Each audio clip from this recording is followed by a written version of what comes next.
Assalamualaikum warahmatullahi wabarakatuh. Pada pertemuan hari ini saya akan membahas tentang media pembelajaran yang berjudul taharah. Nah, anak-anak, di sini Ibu akan membahas tentang taharah. Apa itu taharah? Pengertian taharah. Taharah berasal dari bahasa Arab yang berarti bersih atau suci. Sedangkan menurut istilah, taharah adalah suatu kegiatan bersuci dari najis dan hadas, sehingga seseorang diperbolehkan untuk beribadah dan dituntut dan harus dalam keadaan suci. Dalil tentang taharah, firman Allah surat Al-Mudaththir ayat 4-5 yang artinya, dan pakaianmu bersihkanlah dan tinggalkanlah semua perbuatan dosa. Kemudian dalam surah Al-Baqarah ayat 222 dijelaskan, sesungguhnya Allah menyukai orang-orang yang bertobat dan menyukai orang-orang yang menyucikan diri. Kemudian dalam hadis juga dijelaskan, kebersihan itu bahagian daripada iman. Hadis riwayat Muslim dan Abu Sa'id Al-Khudri. Kemudian dalam hadis Ibnu Majah yang artinya Allah tak akan menerima salat tanpa bersuci dan tak akan menerima sedekah dari harta curian. Hadis riwayat Ibnu Majah.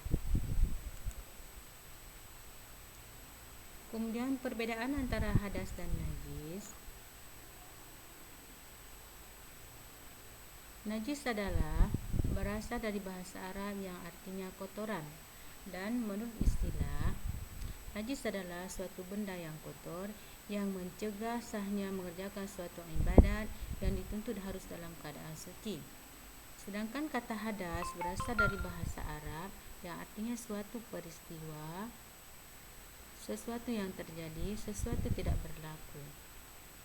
Sedangkan dalam istilah, hadas adalah keadaan tidak suci bagi seseorang sehingga menjadikannya tidak sah dalam melakukan ibadat.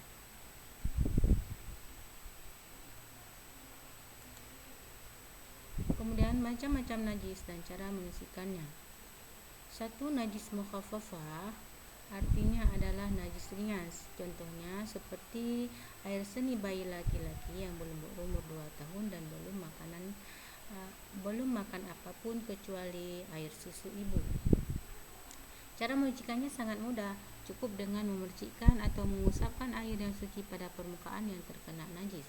Nah, yang kedua namanya najis mutawasitah. Najis mutawasitah artinya adalah najis pertengahan atau najis sedang. Yang termasuk najis ini ialah bangkai binatang darat sewaktu hidupnya berdarah.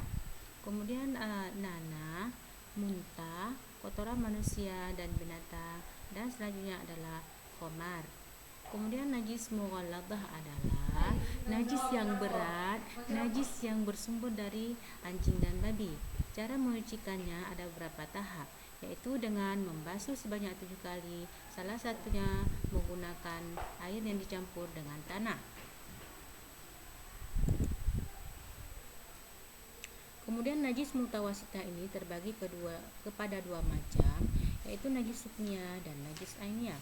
Najis hukmiyah adalah najis yang diyakini adanya tetapi tidak nyata wujud zatnya, bau dan rasanya, seperti air kencing yang sudah kering yang terdapat pada pakaian ataupun lainnya. Nah, cara menyucikannya adalah cukup dengan mengalirkan air pada benda yang terkena najis. Jika seandainya bekas najis yang sudah dicuci sampai berulang-ulang masih juga tidak dapat dihilangkan semua, maka yang demikian itu dapat dimaafkan. Nah, yang kedua adalah najis ainiyah. Najis yang ainiyah ini adalah najis yang tampak wujud zatnya dan bisa diketahui melalui bau maupun rasanya. Cara menyucikannya adalah menghilangkan najis ainiyahnya dengan cara membuang dan menggosokkannya sampai bersih dan diyakini sudah hilang zat, warna, rasa dan baunya dengan menggunakan air yang suci.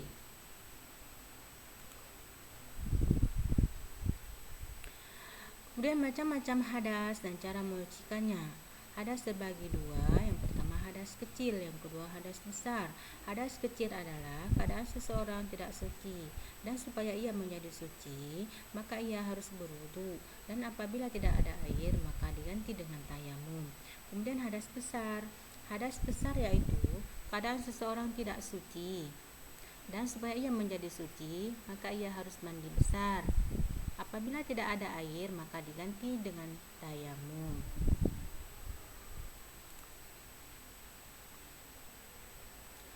Kemudian, hal-hal yang menyebabkan seseorang berhadas besar dan berhadas kecil. 1. Hal yang menyebabkan seseorang berhadas besar, yang pertama, bertemunya kelamin laki-laki dan perempuan, atau nama lain jima atau bersetubuh, baik ia keluar mani ataupun tidak. Yang kedua adalah keluar mani baik karena bermimpi ataupun sebab lainnya. Yang ketiga adalah haid, yaitu darah yang keluar dari perempuan yang sehat yang telah dewasa.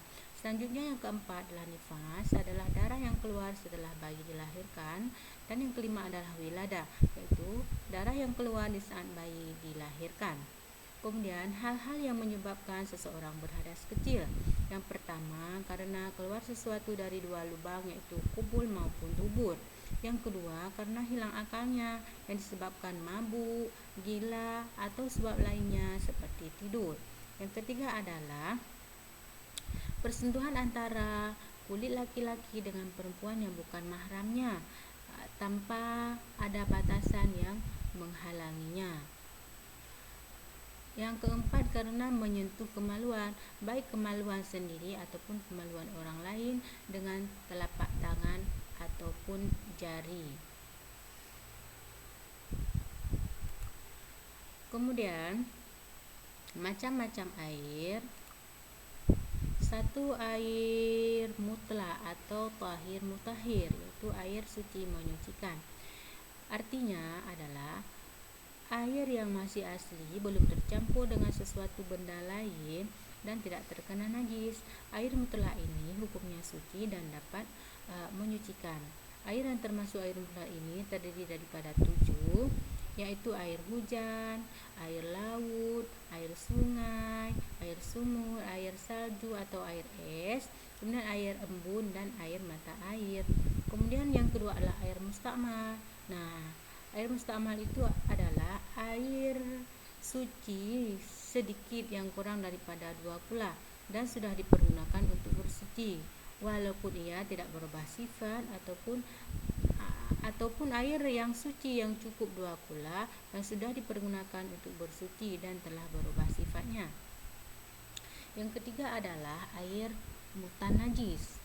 Artinya adalah air bernajis, yaitu air yang tadinya suci kurang dari 2 kula tetapi terkena najis dan telah berubah salah satu sifatnya, yaitu bau, rasa maupun warnanya. Air seperti ini hukumnya najis, tidak boleh diminum, tidak sah dipergunakan untuk ibadah seperti wudu, tayamum, mandi atau menyucikan benda yang terkena najis. Yang keempat adalah air makruh atau air musyammas, yaitu air yang dipanaskan pada terik matahari dalam logam yang dibuat dari besi, baja, tembaga, aluminium, yang masing-masing benda logam itu berkarat. Air musyammas seperti ini hukumnya makruh. Selanjutnya yang kelima adalah air tahir ghairu mutahhir atau air suci tidak menyucikan, yaitu air yang dicampur dengan benda suci lainnya sehingga air itu tidak berubah salah satu sifatnya, warna, bau ataupun rasanya. Contohnya air kopi, air teh dan sebagainya. Air buah-buahan atau air yang ada dalam pohon, misalnya pohon bambu, pohon pisang dan sebagainya. Untuk hari ini anak-anak, cuma sekian pembahasan dari Ibu. Nanti minggu depan akan kita lanjutkan kembali dengan metode lainnya. Ibu akhiri, Assalamualaikum warahmatullahi wabarakatuh.